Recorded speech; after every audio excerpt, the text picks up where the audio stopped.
This is Chef David Olson with Live Fire Republic, and you're listening to the Black Smoke Barbecue Podcast. Welcome to Black Smoke Barbecue. We are a collaborative group that focuses on different aspects of barbecue from pitmasters from all across North America. Barbecue is a culture, and we discuss topics, ideas, and the methods of it on the Black Smoke Barbecue Podcast. Our mission is to spotlight those lesser-known content creators in backyard barbecue, catering, food truck operations, as well as the African-American experience in modern-day barbecue. Sit back, relax, listen, and enjoy the show. All right, guys, welcome back to another awesome episode of the Black Smoke Barbecue Podcast, where barbecue is not only the code that we live by, but the culture we embody. I am Alton, aka the Dog Father from the Dog Father's Barbecue. And man, we got a great show lined up for you today. We've got an awesome guest that, man, knows about everything in barbecue from everything and everywhere.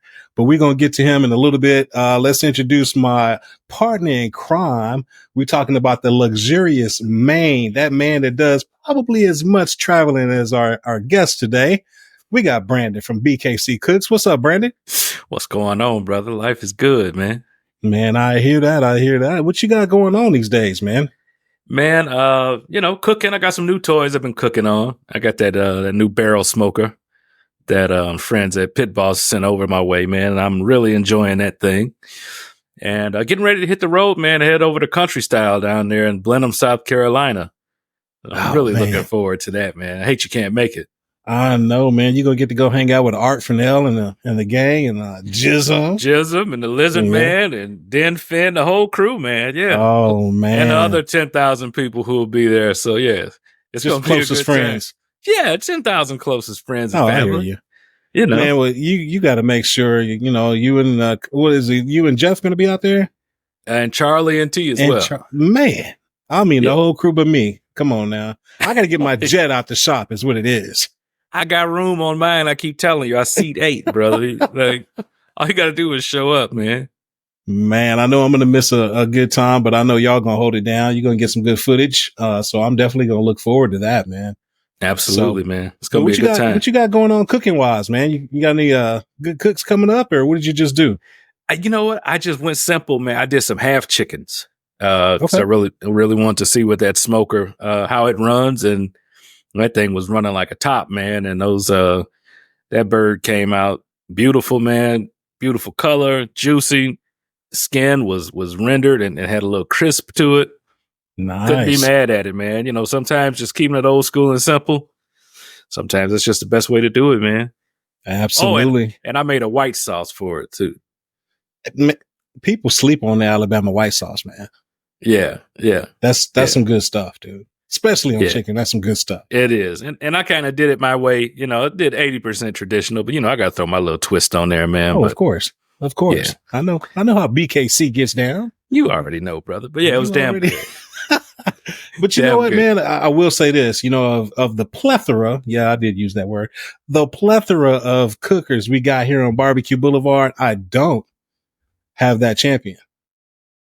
Well, I know a guy, man. We might be able to get you one over there. Oh, okay. I guess I'm gonna have to move something out. You ain't moving. You're not getting rid of anything. Cut it out. Don't lie to these people on this podcast, man. Man, you never know. It could happen. We'll see though. I've been back here playing around with the Spider Grills Huntsman lately. I've been seeing that, man. I've been seeing that, man. I've had a lot of people ask me, hey, man, is that grill, set it and forget it? Can you just load it up and walk away? Which I don't ever recommend you do. But no. I understand, what people are asking. So kind of did a little experiment, and loaded up the Huntsman, and we ran it all night. The video was out. And I made a promise to you guys that I would not go and mess with this grill overnight. So from 8:30 that night, just about 8:30, to 7:30 in the morning, I never stepped foot on Barbecue Boulevard. I let it go. I know it was killing your ass too. It was killing me. Cause I don't then I got to go make sure everything is right. Whatever, you got fire going. I don't want to walk away from fire, but trust me, if anyone understands that is me. You don't turn your back on fire. So man, I know, but it came out came out pretty good. So, yeah, we went ahead and did that and got it, all worked out. But I will say this, man, I just finished working on a project with, Johnsonville. Uh-huh. So, Johnsonville, if you guys don't know, they have a new line of fresh, uncooked rope sausage out. Nice. And so, they sent us some samples back in last fall and we checked it out. We absolutely loved it. Had some friends over, checked it out. They loved it, took it to some places and then had some people check it out and they loved it. Well, it's now out in stores. So, something that maybe you guys have to go look for. If you're not making your own fresh rope sausage, definitely that's one to check out. Unsmoked, uncooked, natural casings, the whole nine. So it's pretty good. So, so you can really do it. You can do it however you want. You can direct heat or smoke it, huh? Absolutely. And what I did was I did a video with, the 3 flavors. They have jalapeno cheddar. They've got a Polish kielbasa and a spicy andouille. Oh, nice. And so what I did was I took all 3 of those and did the traditional smoke, put it on and just smoke it. And then I actually took all 3 of them and made 3 different dishes where you take it out of the casing, and put it in something else. So this is truly a versatile sausage. You can do whatever you want with it. Nice. So look for that to be coming out here pretty soon. And it was a lot of fun. It was definitely a lot of fun. Man. Good deal. But yeah, but guys, you know what? We could sit here and talk all day because, that's how me and Brandon get down. But we, have another guest that is, truly royalty.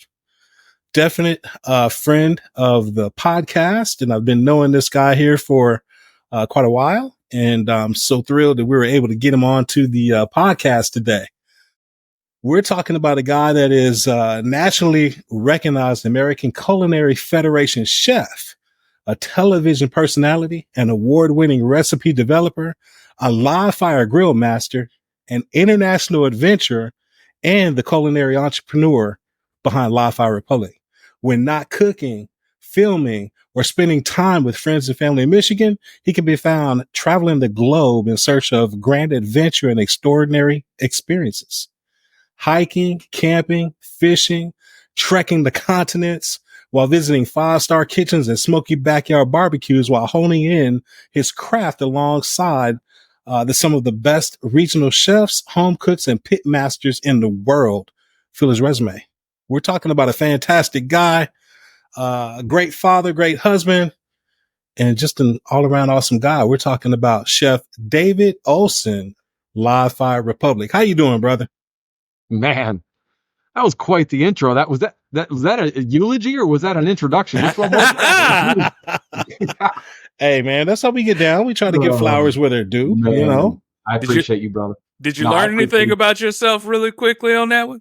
I don't know who wrote that. That sounds great, though. Whoever that guy is, bring him on the podcast, man. The guy's probably got some stuff to say.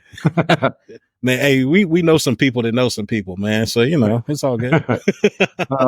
Shoot. No, that's good, man. I appreciate you, Alton, Brandon, man. I'm excited to be with you too. And I think we're going to have some fun, guys. We're going to get after it. Man, absolutely. Absolutely, man. So, brother, I got to tell you, man, like I said, I think some people have heard the story, but I think it's hilarious. Every time I see you, I think about this story. And, what it was, Brandon, a couple of years back, we were going through this whole, chemotherapy thing. Right. And, one of my friends was doing a cookout at Treaty Oak, which is a distillery here, South Austin, actually in Dripping Spring, on the edge of Dripping Springs in Austin. So anyway, he needed some help. He didn't have anybody to come help him that day, and so, me and my guy Federico, we jumped in the truck and went down there to go help him out. And I had been talking to, David, cause I've been following him and seeing his stuff and, we kind of develop a little bit of rapport and, whatever. And it's like, oh man, we got to get together and cook one of these days, so get out there to Treaty Oak. And I was feeling miserable, man. I mean, completely miserable. Like literally I had just come off the chemotherapy pump that Friday and we're out there Saturday morning. Right. Mm. So I've got cold sensitivity and all that stuff that goes along with these, these things that they give you, whatever. But anyway, we're out there and I'm trying to keep my hands warm and everything. And I don't know where this came from, but this freaking cold front came through, and we went from having pretty decent weather to sleet. So sleet popped up on the scene, and everything. And we're over here I got my hands up against the smoker, trying to stay functional, and do my thing, whatever. And anyway, I say all this to set the scene of the fact that we were busy, doing our thing. We had a bunch of different chefs out there that day doing, at all these different stations, cooking for all kinds of different people. And I went back after the event, and I'm going through pictures and this and that and the other. And I look and our buddy Al Fragoni was out there and had his cookers a little ways away from us. And I look and I'm like, hold up, that dude looks familiar. I got to looking closer and I was like, wait a minute, is that David? And I hit him up. I said, dude, were you out at Dripping Springs? He's like, yeah, man, I was out there. I was like, damn. We got so busy, I never even got a chance to go around and, see other people. And again, I wasn't 100%. So it wasn't like I was like really trying to do a whole bunch, but yeah, man, my man David was out there at the same event. He's probably 30 yards, 40 yards from me or whatever. And, Wow. and we didn't even link up that day. Al had to bring in the assassins, man. Al had to bring in someone to cook. You know what I'm saying? So, I'm just kidding. Now he knows they're playing. But in all seriousness, though, that day, Alton's right. It started beautiful, and then by like midday, it wasn't sleet. It was hail. It was raining golf balls, and it was insane. Everyone went under cover. Half the event blew away, and then there was a handful of us kind of left standing. But everyone out there, of course, makes the best of it, and you do it, rain, snow, or shine. Absolutely, it was crazy. It was fun. Everyone did their own thing, but it was a pretty dang cool event. So it was, and if I remember correctly, I think that was y'all's tent that the wind like literally picked up and threw across. Yeah, it was 100%. Crazy. Everyone's everything was flying, including our tent. So it was quite the day. Actually, it reminds me of a pretty funny story. I'll tell you guys a little bit later, but don't forget the wind blowing away, because it's kind of like a villain origin story. I'll tell you kind of where, that kind of plays in at, but I'll get to that later on. I'm sure when we chat here. All right. Tents blowing away. Well, brother, like I said, man, I'm glad we got you on to the show here, and I'm eager to listen about Live Fire Republic, man. So how did that all come about, man? Because you're absolutely killing it. Yeah. Well, it's certainly not an overnight success for us. And I mean, even, I was talking to one of my business partners today and was just telling them, like, every day, there's not a single day that feels like a success. And I say that, super humbly, just to say that we're trying to figure it out every single day. And every day feels like running uphill in sand, and we're just working our tails off night and day, man. It's no joke. It's probably 16, 18 hours a day, 6 days a week. Try to take a little time off at least once a week to do the normal stuff, but just grind in every single day. So that being said, we've been at this, man, like almost a little more than 15 years. So this certainly isn't anything new. Yeah. But for me, I've always had a passion for outdoor, for culinary, for adventure. I went to school on an arts degree. I left somewhere in between with a finance degree. But nonetheless, had spent, many, many years, both doing everything I could to learn here at home. I've cooked now on every single continent with the exception of Antarctica. And the goal has been traveling and learning and working alongside the very best in the world to hone this craft. Very early on, I made just a happenstance, good luck decision of writing a blog while I was going about learning. And the name of that blog was A Bachelor and His Grill. And probably really representative of that period of time in my life. And it was a very fun little blog. It no longer exists. Don't even try to Google it. It's not out there. That's been well taken offline. But nonetheless, it was a cool opportunity to really document my interest in travel, my interest in outdoor cooking. And it was a very early phase of kind of really learning about, the art of live fire and grilling and cooking. And this kind of origin starts in about 6 months or so into writing this blog. It gained a little bit of traction. Anyways, the CMO of a very large consumer goods organization, it's a grilling company, reached out and said, hey, we love what you're doing. We love the approach. It's totally different. We'd be interested if you would want to write some content for us. We'll feature you on our websites, on our social media, whatever that was at that time. And we'll give you a grill. And I'm like, man, that sounds pretty cool. And they're like, and we'll pay you $1,000 a year. And I'm like, that's it? $1,000? You got to be kidding me, to grill? Yes, I will definitely do that for $1,000. Come on. So I worked for whatever $1,000 is divided by 12, like $800, and you take the taxes out, and pretty much you're paying them to work. And that's where it started.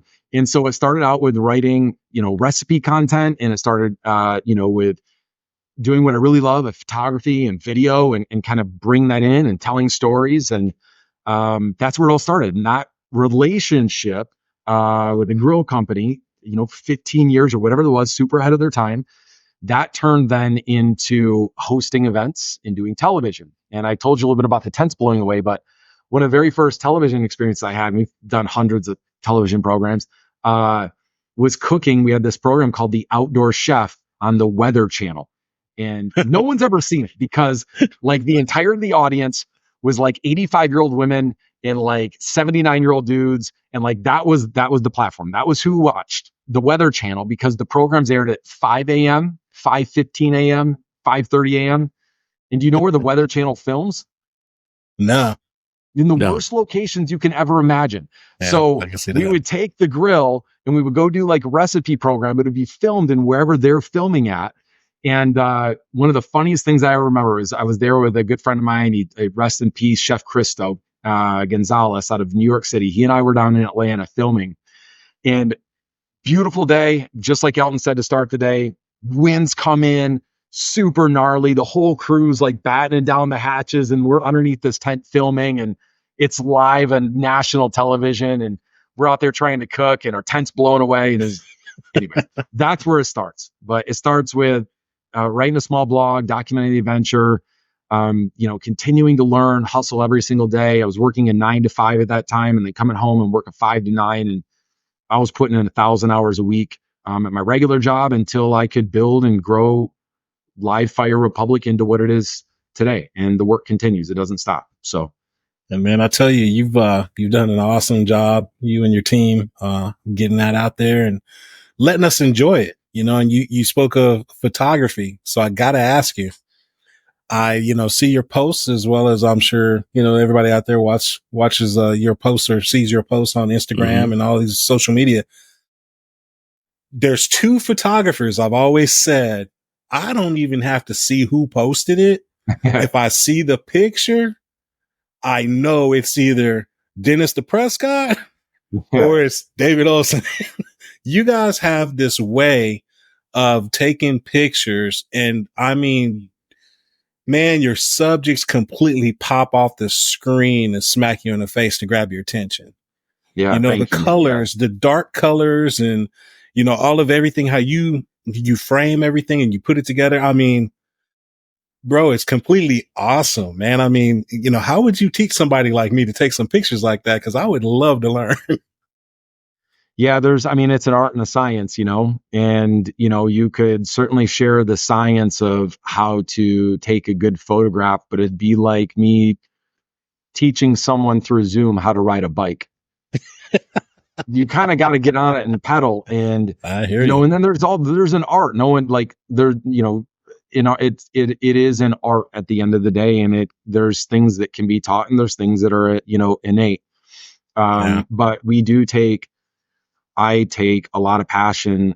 I take a deep interest for passions that I have in art. I told you I went to school on an art scholarship, and that was my first major in school before, brighter minds kicked in to decide I wasn't going to make any money in life until I was dead if I continued on that art track, So we just found a kind of a unique way with this business to kind of combine those passions and that interest and, a little bit of skill and bring it together into something we, totally love to do. So, but, in terms of the photography, I think that it's I've taken more terrible photographs than most people have ever taken photos in general. And I think that it's just about continuing to shoot and continuing to, kind of learn and develop a style and just lean into it, so, but it's a lot easier to do that when it's a passion. You know what I'm saying? So Absolutely.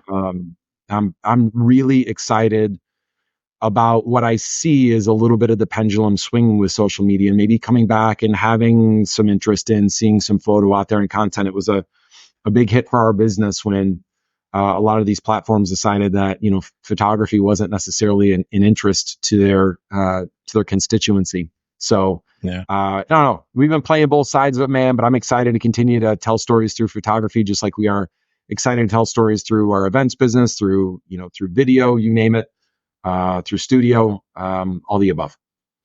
I was going to accuse you of making a deal with the devil and getting one of his cameras, but I don't know where camera is here, but we do have a nice camera with you. No, honestly, y'all do have one of the most beautiful Instagram pages in existence, like all BS aside. But you spoke about the platforms and what they push and what they don't. You say you've been doing this for 15 years. As part of the evolution of that, do you think quality has been pushed aside for quantity? Because, it doesn't seem like very many people are actually putting in the work for the craft of whether it's photography, video, content creation.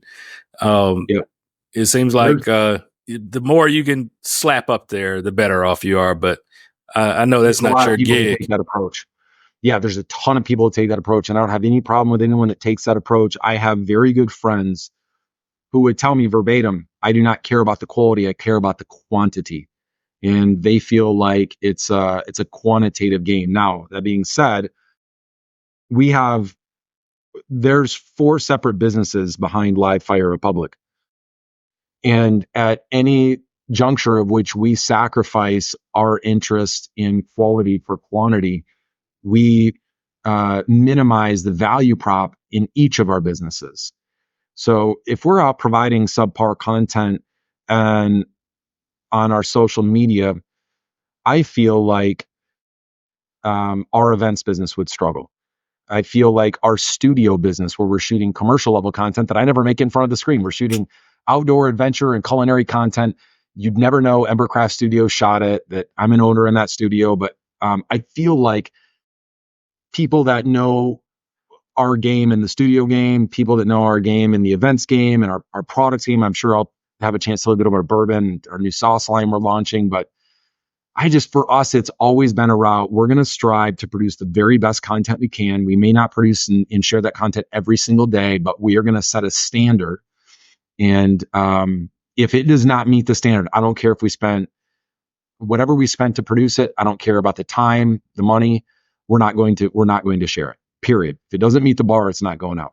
For right or wrong, I think there's a lot of truth that we've probably struggled to grow our follower base because we haven't shared every single day, every 5 minutes subpar content. There's a lot of guys out there that are growing sharing garbage content and sharing a lot of it. It's just not our play. That's not what we want to do. And there's nothing right or wrong about that approach. I think it's just what we've chosen to do as a business.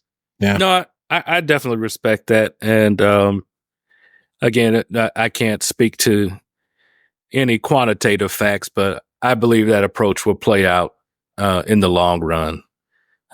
We hope so. And I mean, the feedback that we tend to get from our partners, and we're really lucky to have some really great partners that we work alongside. One of the reasons they choose to work with us is what we get feedback is they appreciate the interest we take in producing what we strive towards, really high quality content. And we do our best to meet that bar with all the content that we put out. And sometimes I feel like we could, we don't hit the mark at 100%, but we get really, really close every single time. So we're always striving to produce the next best piece of content. But I don't think that we'll ever have an interest in playing the quantity game. Yeah, man. Well, I can absolutely say that, what you're doing is awesome. And Thanks, the brother. Quality and the standards that you set, the bar at, absolutely, man. I can see it. When I look at your content, which kind of leads me into my next question is, when I look at your content you have on YouTube, You know, I mean, a lot of people go to Instagram or whatever and, you know, see the reels or TikToks or whatever it might be. But if you guys haven't gone to the YouTube channel, you're missing out. Because when I look your YouTube videos, dude, I mean, I swear it looks like I'm watching something on Netflix or, you know, something like it's like TV production, you know, not just because of the actual audio and video quality, but even the way that you've edited everything and laid it out where each and every cook that you do, you have a story to tell. Like you said earlier with being an artist. You telling a picture or you're telling a story with the pictures you're taking. It's the same thing when you're doing your video content. You're telling a story, dude. You know, and not so much just because of the words. Yeah, obviously you say what you have to say or whatever.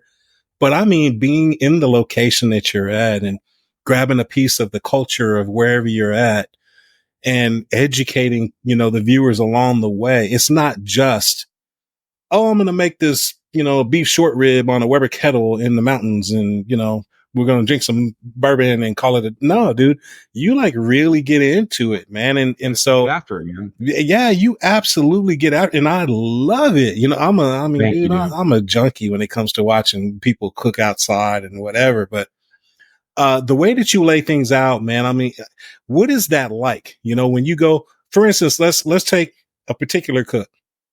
Yeah. One of my daughters asked me, this was a while back, but one of my daughters had asked me, you know, hey, will you make steak frites? And at the time I was like, wait a minute, what is steak frites? I don't think I've heard of that. You know, and then when it's like, oh, steak and fries. Oh yeah, I can make steak and fries. Not a big deal. Okay. But then I saw your episode where you and Drew. Except Drew. Yeah, man. Shout out to Drew. You guys went over to Italy. And you did, or France, I'm sorry. You went to France. I'm sorry. Yeah. Brain fart there. You went to France and you guys did this whole episode of making that dish, man. So I got to know, what was that like, man? What was that like? Well, so our approach for the YouTube in general has been a couple different things. It's pretty similar to what I just talked about with our Instagram. We want to do outdoor cooking. We want to do live fire. We want it to be aspirational. So these are going to be amazing recipes. They're bulletproof recipes in beautiful locations. And we want to tie together the experience of the location where we're in. So every location that we go to, we pick between 4 to 6 different experiences, and we tie those experiences to cooks. And so whether that is, you know, fishing in the Great Lakes and coming back and doing an amazing salmon cook, whether it's, you know, being out on a vineyard like we were in Bordeaux. Actually, that was filmed just outside of Saint-Emilion, which is breathtaking, by the way. Yeah. But there's a significant amount of coordination. That is a very intensive business, and we have spent about a year and a half producing our YouTube series. We last filmed in February, and we're regrouping on strategy looking ahead. It is intensive to film those. Honest to goodness, we filmed for 2 years. We filmed about a week to a week and a half every single month. And then out of that week and a half, we have 4 to 5 episodes that are produced. So, I mean, you're battling the elements. You know, we don't cook inside. All of it's cooked outside. I'm talking from mountaintops to vineyards in France to, you know, lakeside on islands, you name it. Like, we've done it. And you're leaving a lot to chance with the way that we film. You know, if you're out hunting, you have to hunt something, like to cook something. You know what I'm saying? There's nothing in there that is made. I mean, it's a real deal. Like, you have to catch, you can't go fishing. You got to catch something. You can't go foraging. You got to go picking mushrooms. Like, there's 2 different things there. Like, so there's a very intensive, like, component of this. Like, it's a heavy financial investment. We do have a team that helps film our YouTube series. Alex Pringle out of Spokane has been our primary filmographer for that series for a long time.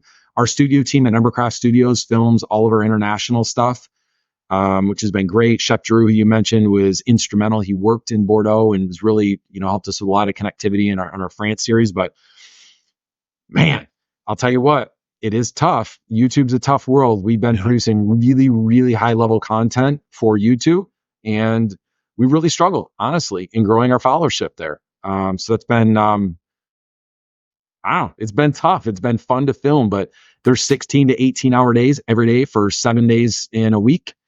And it's tough to continue to produce a lot of content on YouTube, and it's just tough to grow a following there, So, and I don't know why.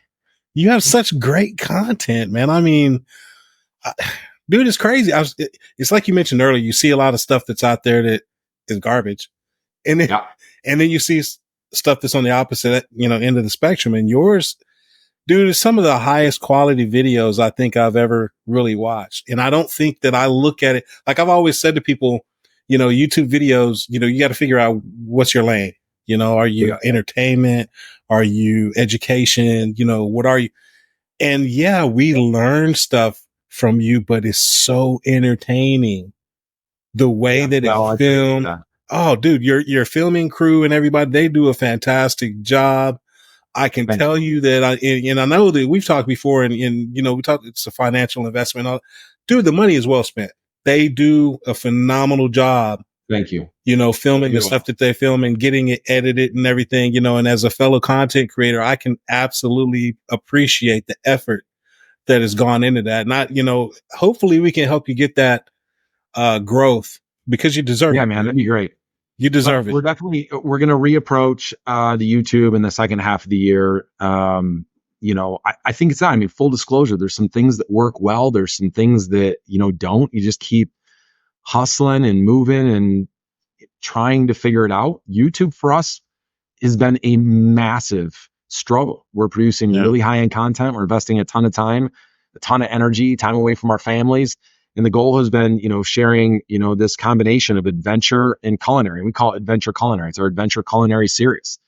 It's a lot of travel. It's going to new places. Every single episode, a new adventure, introducing you to some of the coolest people in the entire world, cooking in beautiful locations.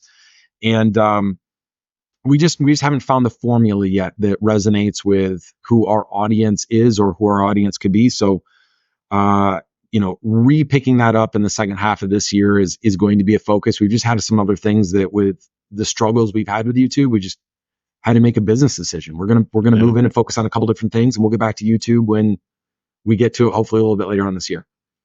Well, I got my fingers crossed that you're coming back with it because, again, I love what you guys are doing with that content, and you do it so great. So, like I said, I could see you guys being on, Netflix or Amazon Prime or, some sort of network TV, showing, what you do because it's awesome, man. It's completely awesome. Thanks, dude. We've had a lot of fun with it. We think that the content as it stands now speaks for itself. We think it's unique. We think it's pretty dang cool. We're going to continue to work on it. We're going to have some fun with it. But we're in the season of life right now where the business is changing. And if we can find a way to meaningfully reintegrate YouTube back into our business, we will do it. But we've like I said, we've hit enough roadblocks where I think we got into the middle of this year. First of all, I broke my leg filming at the end of last year. Oh, I fell in the mountains while we were hiking, while filming. Not again. Wow. So it took like 3 months off of content over the winter. It was really tough. And then we refilmed in Texas and it was a monster, man, trying to get through filming in Texas. They've had tough weather this year. We were battling it ourselves. So, but there's all sorts of really other good stuff that's happening. So I think it's just about trying to just find a rhythm, find a way to efficiently do this with the other businesses that are under the hood. And we'll get there. We'll figure that out. So, we always have and we always will. Well, nice. I know my man Brandon wants to jump in here. He's got some questions and things for you. But I tell you what, let's take a break right quick and hear from our sponsors. And we'll be right back with Live Fire Republic. A revolutionary new grill brush is here designed to eliminate the dangers associated with traditional wire bristle brushes. Meet the Boyer brush, which will make cleaning fast, easy, and safe. The rust-proof stainless steel spring bristles are designed to withstand failure and last for many years. The Boyer brush is crafted with a heavy-duty, all-metal design that is dishwasher safe. Cleaning your grill with the Boyer brush while hot will provide effective cleaning without bristle loss danger. With a long handle for two-handed pressure that provides rapid cleaning that's easy and safe, it's time to say goodbye to the dangers of traditional grill brushes and hello to the last grill brush you will ever buy. Get yours now at BoyerBrush.com. We like you to meet Sweet Charlene, the barbecue seasoning created from family bonds that is low in sodium but high in flavor. It doesn't matter if you're a beginner or a seasoned pitmaster. Level up your barbecue game with this dry rub that has amazing taste and great color. Go to EddieWrightBarbecue.com right now and order your choice between the 6-ounce shaker bottle, the 16-ounce bag, or my favorite, the 32-ounce bag, and start rubbing your beef, pork, and poultry the right way. All right, guys, we are back.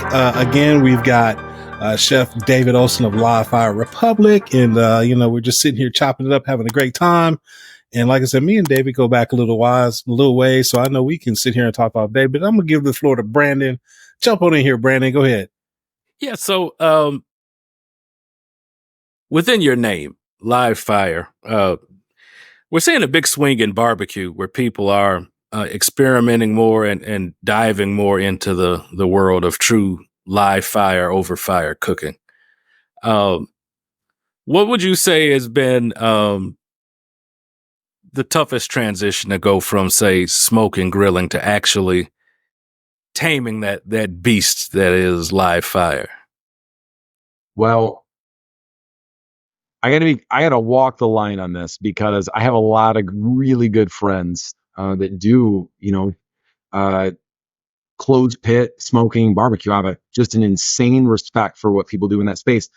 But I will say that live fire cooking it's a totally different animal. It's a totally it's not the same thing. So when I think of outdoor cooking, of course, I think of grilling, I think of smoking, I think of live fire cooking. I mean, and you have all myriads of different types of cooking that happens within those arenas, right? So the thing that I love most, which will always be the challenge, is live fire cooking. Cooking over open fire is to me as a chef, it's not even a debate. It is the highest and ultimate form of expression of the culinary arts, and it is both the most. It's the oldest form of cooking.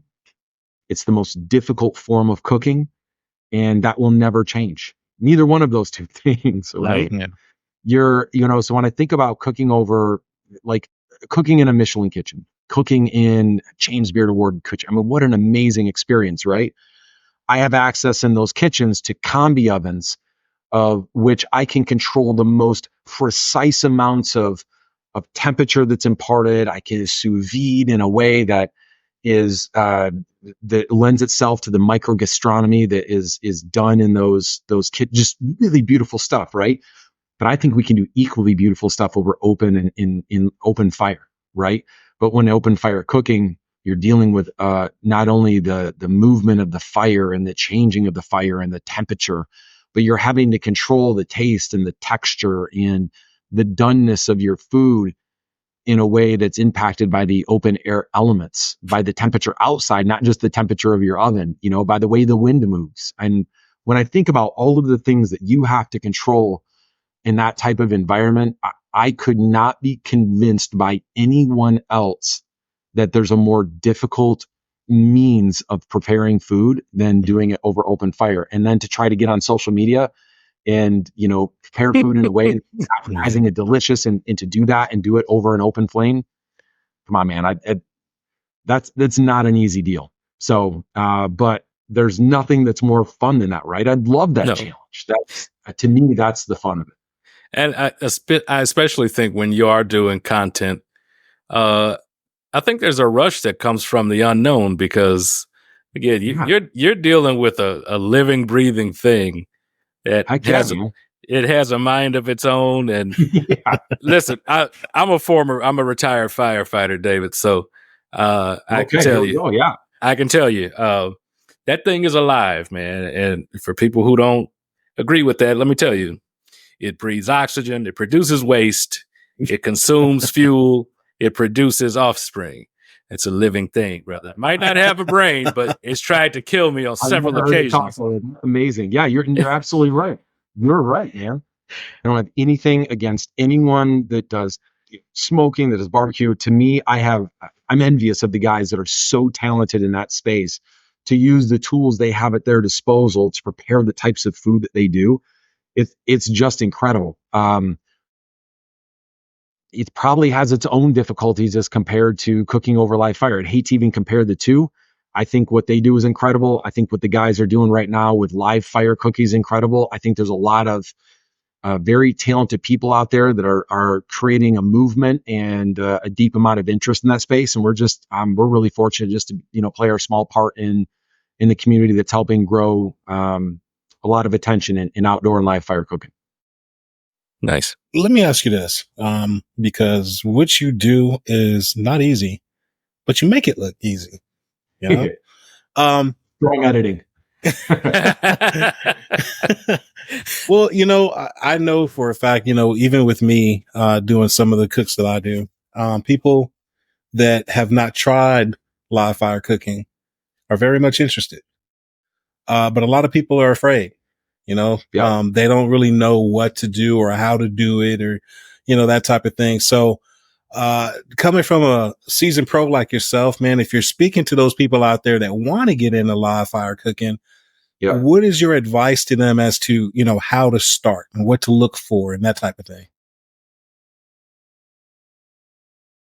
I think not just with live fire cooking, but probably with most aspirations in life, people never start because they're too afraid to fail. And Yep. I think if people are interested in something, just go out there, have some fun. And to me, worry so much more about learning the process and the art than worrying about the result and the outcome. Find a way to enjoy the journey, not the destination. You know what I'm saying? Oh, yeah. And I feel like so many folks are so worried about producing the same exact level of output that, Alton, you on your channels, Brandon, you on yours, the type of content you two guys produce is awesome, right? And I think that if I'm going out there on my first cook and first attempt and my expectation is to produce that, what they don't see behind the scenes is the 15 to 20 to 30 years of work that have gone into producing that type of result, right? They don't see the 16 to 18 hours a day we're putting in to do this all the time, right? Correct. And I think it's just about get out, have fun. And it's no different than photography that we said on the front end. I promise I have messed up more cooks that you've never seen on social media than most people have ever cooked in their entire life.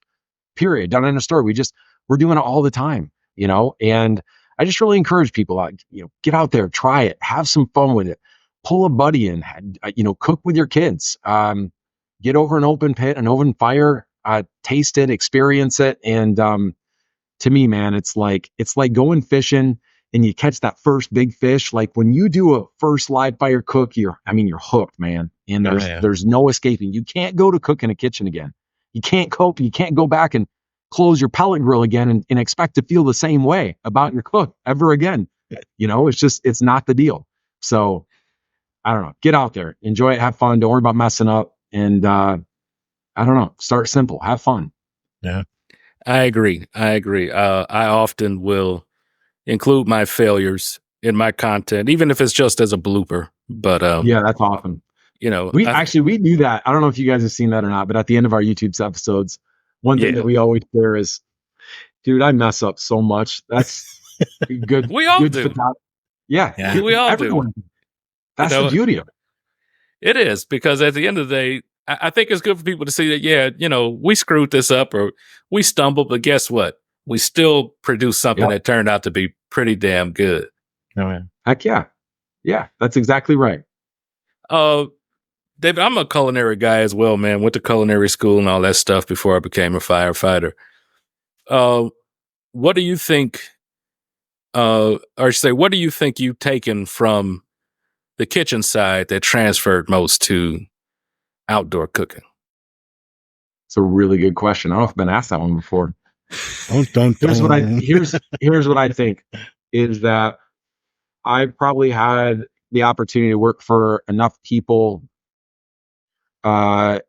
in kitchens. I worked in kitchens when I was really young, some of my very first jobs. And I found guys who I respected the hustle and the work ethic, right? To me, that was probably one of my biggest takeaways. And then as I, continued on to my career, I realized, having worked in kitchens, I knew that I never wanted to work in one ever again. And that's not in any sign of show of disrespect. What I knew is I had to work at building a business that got me outside of the same four walls every single day. Yeah. And how could I build a business doing what I really love while not stymieing what I need internally is a change of environment. I need to be able to see the sunshine. I need to be able to see and interact with the people that are partaking with the fare that we produce. And for me, as we grew our events business, it was so important to me that we didn't find ourselves in the four walls. It's one of the reasons we never opened a restaurant. We've been offered to 1 trillion times, but we continue to decline to open a restaurant because our passion continues to be getting out, working over open fire, doing it in some of the most beautiful locations in the world, and just continue to pursue that piece of it. And, still today, I think it's, taking that work ethic that we saw of, people who were, successful when I was younger, and just continue to deploy that against this business. So you can't outsmart hard work. You know what I'm saying? Like, you can work smart, you can work hard, but that hard work, it will never, ever, ever be replaced. So we just continue to take that and apply it to the game, just in a little bit different way. I agree with your thinking. I've said it on this podcast many times. People have been telling me my entire adult life, you should open a restaurant. And I tell them, well, I know exactly what it takes to run a restaurant, and that's why I won't. Yeah. And well, listen, I had a good friend of mine. I sat on the board with him on the ACF, and I told him, I was like, this is a little while ago. And he's like, I went to him. I was like, hey, listen, we got an offer. We have a couple of them on the table. Someone wants to, help us open up a restaurant. They're going to put some money behind it. He's like, let me tell you a little secret. He's like, you know how you make $1 million in a restaurant? And I was like, no, I have no idea. He said, you spend 2 million. So it's like, well, point well taken. He's like, we'll continue doing what we're doing. I don't need to spend 2 million to make 1 million. So, correct. Anyway, funny joke, but I think his point's well taken. It's a tough business. And I mean, coming off the heels of, the health crisis that, we went through for the last couple of years, there's a lot of days, man, I look out there and I have no idea how these restaurants are making it. I mean, with the staffing challenges, it's tough, man. Yeah. The price of food, like for my family, we're spending like $1,000 a week. Could you imagine what a restaurant has to go to in this new environment, new world, trying to buy food? What do you have to do to price food and then have to pay the pricing that is required? I mean, even in California, I think they have a minimum wage of like $25 an hour now. What does it cost now to produce a burger? And what do you have to put that on your menu for? I don't know, man. It's tough. I couldn't imagine trying to open a restaurant right now and do so in a way where I felt like we were creating a more meaningful existence for the people that were working for us and with us, and then also putting food out at a dollar amount that people are willing to pay for to sustain an actual business. You know what I'm saying? I couldn't imagine doing that. I don't even know. We had a guest on a couple of weeks ago, a guy named Pitmaster Cheese, and he has an event service where he does these huge live fire. He pulls up to your event, does this huge live fire deal. And I asked him, I'm like, at this point, is barbecue a luxury item? And I'm starting to realize that eating away from home at this point and in the very near future, whether it's a burger or a steak, I think anything you eat out is going to be a luxury. Between food costs, labor, it's going to be tough here in the next few years. So, I mean, I commend those who do open those brick and mortars, but I'm not game. I'll sit that one out, man. Well, I'll tell you what, we found a fair, so outside of just our content-based business, right? So we, underneath the hood for Live Fire Republic, we have our content-based business. We have a production studio that focuses on commercial level work. You'd never see me in front of the camera with it, right? But we have a products business, and I'll share a couple of samples of what we're working on with you guys here, a first look. But our events business has been phenomenal the last few years. And I'm really excited about the growth that we've had there. And I think that we've been able to, I partnered with, in Alton mentioned his name in front of the call, Chef David Olson. He's an Air Force combat control veteran, has, degrees from Harvard and NYU. His culinary experience is in Bordeaux and working for Chef Thomas Keller at Per Se in New York City. And somehow in the middle decides he loves live fire and outdoor cooking. And he and I developed a great friendship. And through That's that, cool. yeah, super cool. So we're bringing an ultra high level of gastronomy to outdoor and live fire cooking. We're doing it through this, through our business called LFR Events. And LFR Events has been a really cool way for us to share our passions for outdoor cooking, for our passion to bring people together of all walks and life difference, around a community table. That's another thing that live fire does that people don't talk about often, is it's, I think, among the lone and remaining vehicles in the entire world that bring together people who are totally one different from the other and give them an opportunity to have an actual open conversation, to have them share laughs and break bread. And like live fire cooking is the vehicle for that. Smoking, barbecue, outdoor cooking, the same, right? So I'm really excited about the business that we're building there. But we're doing a smaller number of events every year, very large events, and we're doing them at both at home and abroad. And we've done that, I think, very successfully over the last 3 years as we come out of the health crisis and people are reinterested in getting back together. I think we just hit it at the right time. But I am really, really excited about the events business. I just would never be excited about doing it in a kitchen again or between four walls, but being outdoors, being over open fire, cooking for a couple hundred to a couple thousand people, that we found a niche there that I think is exciting, and I'm excited about it. Man, and you do them well too. Oh yeah. I remember looking at the event that you did. I believe it was in Miami, where you had all the Tagwood grills lined up. Yeah, and you had, I think it was, what was it, the MMA event or whatever? Yeah, so we struck a pretty cool partnership with the Brazilian Jiu-Jitsu group, and they do these super rad like MMA events, and they do them around the U.S. And we linked in. They brought us in. I got to know the CEO really well, and they're bringing us in, and we're cooking for the VIPs and for the the fighters themselves, and it's pretty gnarly, man. I mean, we're down there throwing down over the fire, and then like 10 feet away is dude just beating the tar out of you, cover. You know what I'm saying? It's crazy. I don't know who put this concept together. Like and they call us they're combat culinarians or something like that. It's pretty crazy. So combat, cool. Live Fire Republic. And I'm like, geez, man, these guys are real deal. You guys are nuts.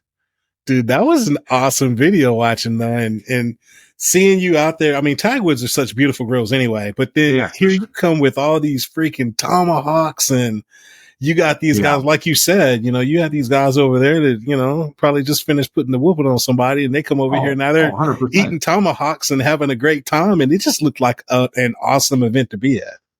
Yeah, it was, dude. We had a lot of fun. So we've found a fair bit of fortune with linking our events business into a handful of organizations similar to that. We've struck up a really cool partnership with Taylor Sheridan and 4-6's Ranch.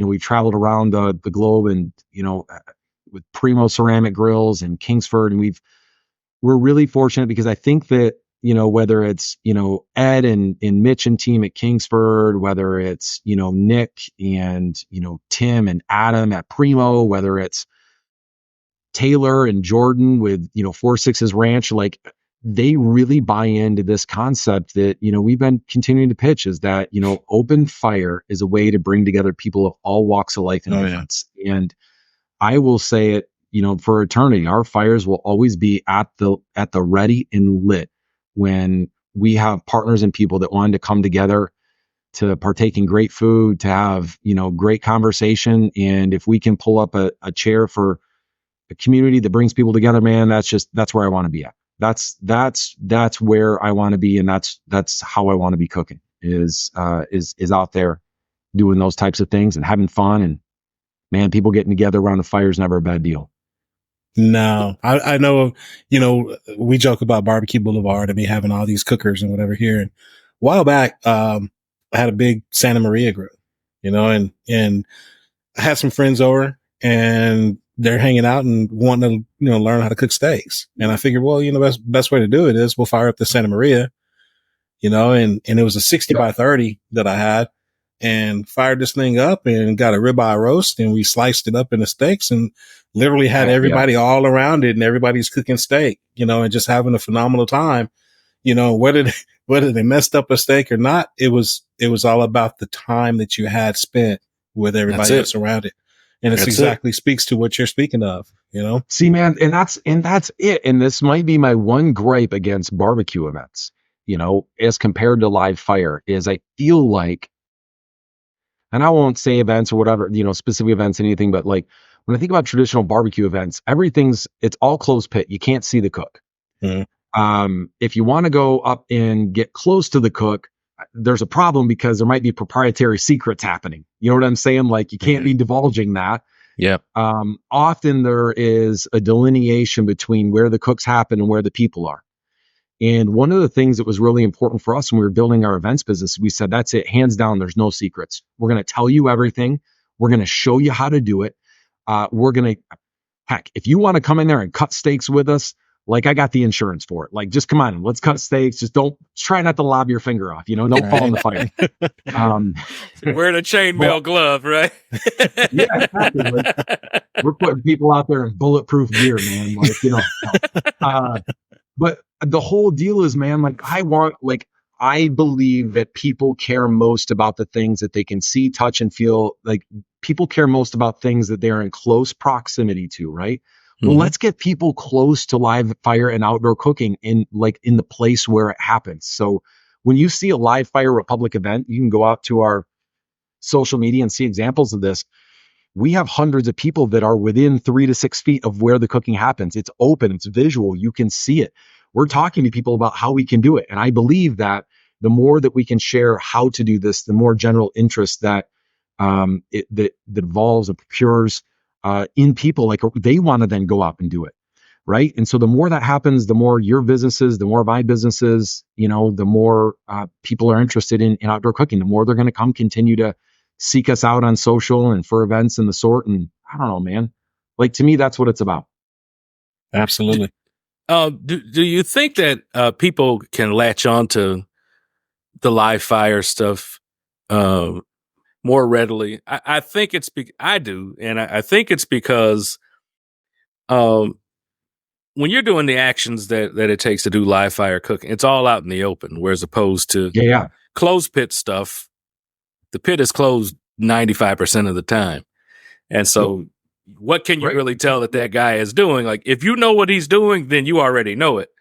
But with live fire, when you see somebody actually, working that thing, you can pick up a lot and you can get close and see, oh, he's doing this, he's doing that. They're moving coals, or, I think it's just a more interactive thing. And I think people can be more comfortable with being able to observe exactly what's happening. Yep. Yeah, there's a couple of things why I think that. Number one, it's more visual, it's hands-on. It is when you see it happening. I mean, you see it. It's right there, right? Like when you go to a barbecue event, like what do you see? A closed pit? Like what's the secret? You can't see anything that's ever happening. Like, how do you get it figured out, right? To me, I don't like that mentality. I don't like that approach. I respect the heck out of the guys that do it and do it really well. I just think there's such a great opportunity to for us as people who are passionate about live fire and open fire cooking, is to continue to get the word out, to continue to educate people, to continue to share how to do it, right? So to me, I think it's a big opportunity. It's a big window out there for live fire and outdoor cooks to share their passions and interests for that style of cooking. Bring more people in. Absolutely. And speaking of getting the word out, you've got some products coming out here, man. Yeah, we've been working for literally years. So we started several years ago. I've always had a passion for bourbon, right? And so we launched a completely separate brand called Embercraft, and we're getting ready to launch our second bourbon. The first dropped in February, our blue label, and I have actually 2 samples here that I brought in to share with you guys here in your audience. But we're going to re-release the blue label this summer. We only let about 100 of those bottles get out the door, and then we're going to release probably another 200 over the course of the summer. So our original blue label underneath the brand of Embercraft, there's only 400 bottles that have ever been produced. And our goal with our bourbon-based business is limited edition special release bourbon. And so this one we did in a partnership with Yahara, who's out of Wisconsin. Really great group of people. They undoubtedly know their bourbon. This is a 7-year. This is absolutely outstanding. This is an ultra premium. We went right after it. It's a double barrel, ultra custom. It's a micro batch. There's only 400 of these bottles that were produced anywhere. We let about 100 of them get out the door, and we're going to re-release probably another 200. We're going to release 200 bottles over the course of the summer. But what I'm excited about is our next one. This is called Burnt Offering. Mm-hmm. And This is the first bottle that was produced. This is bottle like 001. This will have about 500 total bottles. It's a 2-barrel as well. It's a 6-year. But what's unique about this is we did it in collaboration with one of the very best breweries in the world. So one of my very good friends is a guy by the name of Jason Spalding. Jason Spalding helped found New Holland Brewing, the Knickerbocker, New Holland. You guys probably have heard of them before. And then separately, built an institution in Brewery Vivant, which is in Grand Rapids, Michigan, Beer City, USA. And what we're bringing together is this kind of combination of culinary, live fire, outdoor, bourbon, and beer all in one bourbon. And so kind of our unique approach on this is we're taking a chef-inspired, outdoor, live fire-inspired approach to bourbon, into spirits. And so I think we have 2 really strong samples. Burnt Offering is only, though, going to be available in Michigan. And we did that specifically. So Michigan is our home for half the year. We live in Michigan and Texas. Embercraft, available nationally, but Burnt Offering will only be available in the state of Michigan. And so Embercraft, we went out and produced it and then realized like halfway through, like, holy smokes, we literally cannot sell this in Michigan. So it was in part the inspiration for having our second release being a Michigan only bourbon. So that's cool. I'm sure you can smuggle one of those bottles to Texas, though, right? Can't talk about bootlegging on the program. He's trying to get you hemmed up. Don't fall for it, David. Don't fall for it, man. Oh, man, come on. Like, this ain't my first rodeo. Like, no. But Alton knows this. Our home the second half of the year is in Texas. So it's Michigan and Texas. And when the weather gets rough up here, move down there. Now, what I'm super stoked about is we've been working at this equally as long, but everyone and their brother has a barbecue sauce and a seasoning, right? And so we decided we're going to mix the game up totally. So we started out with working on ultra premium, limited edition, special release bourbon. We then went into barrel aged sauces. And so instead of doing barbecue, what we did is we partnered up with a company called Blee Gourmet. And Blee Gourmet is headed by a chef by the name of Steve Stallard. You may have heard of him, you may not. He's a 5-diamond chef, and he's trained some of the very best 3 Michelin star restaurant chefs in the entirety of the world. In fact, his key protege is Grant Achatz of Alinea Group in Chicago. Yes. Alinea is regularly regarded as maybe the best restaurant in the entirety of this world. And if you seek out Chef Grant, has literally credited my business partner in our sauce business with the foundations of his career. It's a really crazy story. Nice. So in short, Chef Steve and I have spent an eternity taking these ultra high-end, ultra premium sauces that serve as the foundation for, these sauces here are in some of the most amazing kitchens in the world, 3 Michelin star restaurants, the sauces I'm going to show you guys. We took those sauces as a baseline and then tweaked them, twisted them. We've been in the lab and we took this baseline sauce that would be used by Grant Achatz in his restaurants, Thomas Keller's restaurants, per se, you name it, right? So the best restaurants in the world, these sauces as a baseline sit in those restaurants. Now, what we've done is we spent an eternity taking those baseline of sauces and putting the live fire twist on them, right? So what we have is kind of the master collection of sauces, the same types of sauces that Michelin star, James Beard level chefs are using. And now we're going to re-gear them back towards the outdoors. Nice. So we have actually 4 we're launching. We have our, look at me with my box. I turned into a total product salesman. Man, look at me. What's life come to?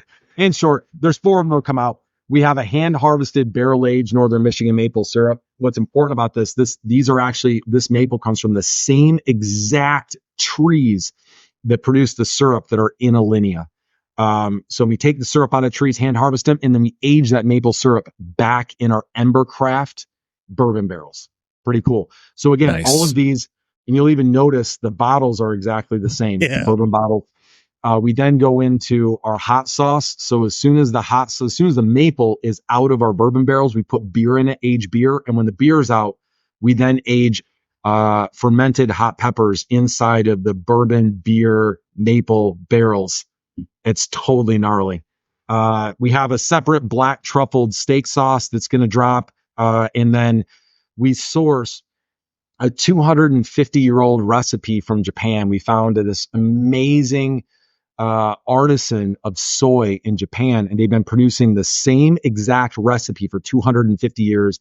It's a non-GMO Yamato soy sauce, and then we bring it in and smoke it in oak wood before it goes out the door, and then age it back in our bourbon barrels. So it's tying together kind of our bourbon, our interest in producing amazing sauces, and then wrapping the bourbon, the smoke, and turning it into something super special. And it's all targeted towards people who are interested in outdoor cooking and just totally upping their game. So I'm definitely interested. So how do people get at that sauce and the bourbons? Yeah. So actually, this is kind of fun. What we did is we have a huge launch event coming on the 27th of June in Grand Rapids. So the first people that are going to have access to the sauces are the people that are at the bourbon and sauce launch in Grand Rapids at Brewery Vivant on June 27. On June 28, if you go to it now, June 28, if you go to embercraft.com, Embercraft will live as the home for our provisions for our bourbon, etc. You'll be able to purchase both individually the sauces and also as a gift set. So embercraft.com. And the blue label there too? Yeah, you will also have access to blue label. So one of the really exciting things about the blue label here is the blue label bourbon you will be able to find through Embercraft as well. We have an amazing partner out of Washington, D.C. I believe we have 40 total states that we can ship that bourbon to. When we initially launched, that list was much smaller. So come mid-July, I think the date is July 18. July 18, we're going to release the next 200 bottles of Blue Label Embercraft. So put it on the calendar. I was going to say, I got to put that on the calendar, man, because I want to get a bottle of that. Yes, sir. I want the sauces. Yeah. I'm a little perturbed that I can't get the burnt. What was it? Burnt? What's the name of it? Burnt offering. Burnt offerings. Yeah. We're actually down at the brewery today. So I told you guys, I raced here literally from filming, but we were filming the launch content that we had moving here for our burnt offering bourbon. We'll find a way, brother, for you to get a tasting on that. Yeah, for sure. man. Yeah. But the options are driving to Michigan to buy it, or flying to Michigan to buy it, or taking a train to Michigan and buying it. But that, Brandon's got a jet, so I think maybe. Come on. You a pilot too? No, I just have a jet. Am I missing a story here? They're always on my case because I'm a bit of a traveler. And so it's evolved for me going from place to place to having my own jet. And so I'm like, well, hey, yeah, you're right. The seat's 8, I'll Come buy on. into it. I like it. Okay. I'll All buy right. I into get it. It seats 8, but 7 seats are for pilots, right? I invite y'all all the time. Nobody ever shows up to the FBO. What do you want me to do? Hey, it's all good. Struggle's real, man. The struggle's real. Yeah, It is. It is. It is. With the sauce packs, are those Yeah. limited release as well, or are you planning on making major runs of those? So it's a really good question. This is actually what I would really like to share with you guys on the sauces, because we started out and there's 3,200 sets that will be available. Okay. So there's 3,200 sets that will be available of the sauces. Now, that being said, why that number is not 32,000 is because I own 100% of the company. In fact, it's taken for all of this. One of the things that was really important for me with whether it's the bourbon, whether it was our sauce line, is that I learned both the business from ground up, but I put my money where my mouth is. I don't have a partner in it, financially speaking. So we've taken personally a fair amount of our like personal savings and bootstrapped every single penny of those businesses. We bootstrapped our events business, bootstrapped our products business, and bootstrapped our studio. We've done it, two things: one, to control quality, vision, the product, and then two, retain ownership is obviously important, but I feel like when you get too wide in that kind of stuff, one of the things that's sacrificed is quality, right? Sure. And so, on the other hand, what we sacrificed was time. It took more time. Yeah. So Yeah. Partners I'll tell for you what- profits, right? yeah. So at the end of the day, what we did is we're going to price these in a way where the product on the first run for the first 3,200 will only pay for themselves. And what it will then do is give us the opportunity to run headstrong into the next production run. We're going to blow this up. So we have a number of really interested parties. But when people support a business like this, for folks like us, man, you're supporting small business, you're supporting our family here and all that kind of stuff. And I just appreciate people's interest in helping us get the word out about Embercraft and what we're trying to do. It's a small business now, and we're busting our tails. So we're excited about it. Yeah. Well, David, man, we definitely appreciate your time today. We've gone a little over an hour here. But I want to make sure you knew that coming in. I'm long-winded coming in. We're just going to have you come back, man. That's all it is. That's it. That's all it is. But I want to make sure people out there understand. Make sure you go check out embercraft.com. And I think our math was off a little bit. There's only 31.98 bottles or sauces, and there's only 198 bottles of bourbon because we got the first 2. So That's right. y'all make That's sure right. y'all get out there and check That's it right. out. Yeah. But David, no, we appreciate your time today, man. We love your content again. I hope people will definitely get out there and support you and get on the YouTube channel, guys, and come check my man out, because I guarantee you'll be thoroughly entertained watching what he's got to offer. But David, tell everybody where they can find you, what events you want to promo, what you got going on.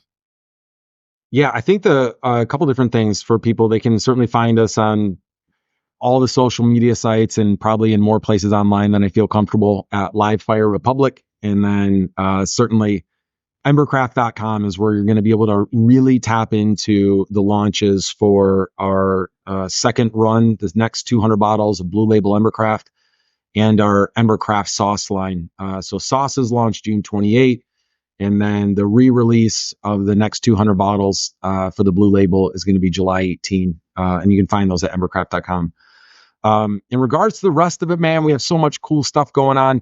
I just say, if you want to stay in touch with us, jump over to livefirerepublic.com/contact, drop your contact information over to us, and we'll link you in through our newsletter, and you'll be the first to know when we're doing events in your area. We're literally traveling across the globe, hosting open live fire events, some private, some public. But that's probably the best way to get in contact with us and then to get linked into the newsletter is at livefirerepublic.com/contact. So all sorts of fun stuff, man. We're getting after it, Yeah, you working are. hard. Yeah.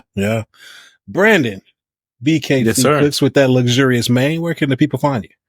You can find me and this luxurious man all over the place at BKC Cooks, everywhere except for the X joint. Don't do that. Everywhere else, you'll find me. And also, y'all, make sure y'all subscribe to the Black Smoke Barbecue YouTube channel. We really appreciate all your support over there. And as Alton said, subscribe to the Live Fire Republic YouTube channel for just content that you will be blown away by. It's almost a travesty that everybody's not on to you guys, but hopefully we can steer some folks y'all's way, man, and partake in that great stuff. And Al, where can they find you, brother? Well, y'all can find me outside on my live fire cooker with all these fantastic Embercraft sauces that my man's got over there, sipping on my Embercraft Blue Label, and we ain't gonna talk about the smuggle joint, but anyway, no, you guys can find me on all the social medias, Dogfather's Barbecue. That is DAWGFATHAS BBQ. Come get at me. And again, I want to reiterate what my man Brandon just said. Please make sure you check us out on YouTube, subscribe to the channel, check out my man David Olson and Live Fire Republic. Definitely say hello to Drew for us. Drew's an awesome guy. He's doing really good. He's an awesome dude, man. And we had all talked one time, we gonna all get together. We're gonna make it happen. You got your second home in Texas, so we're gonna make it happen. Right. But guys, hey, we enjoyed our guest David Olson from Live Fire Republic today. Hopefully you guys have picked up some great information, and we'll get out there and start doing some live fire cooking. This is the Black Smoke Barbecue Podcast, and we'll see you on the next episode. We out. Later.